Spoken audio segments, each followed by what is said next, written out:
సహోదరుడా, సహోదరి, నీకు శుభవార్త. ఏమిటి శుభవార్త? నీ జీవితంలో సమస్యకు పరిష్కారము సమయమే తీసుకురాబోతుంది.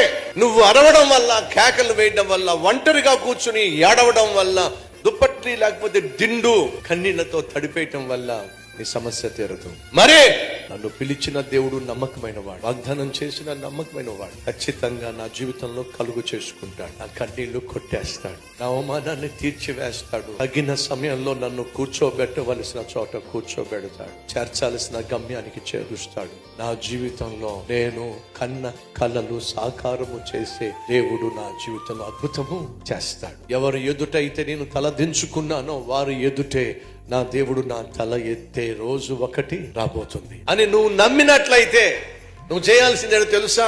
దిగులు పడ్డం మానేసాయి. నువ్వు చేయగలిగిందల్లా ఒకటే, దేవుని మీద ఆధారపడి నెమ్మది కలిగి జీవించు.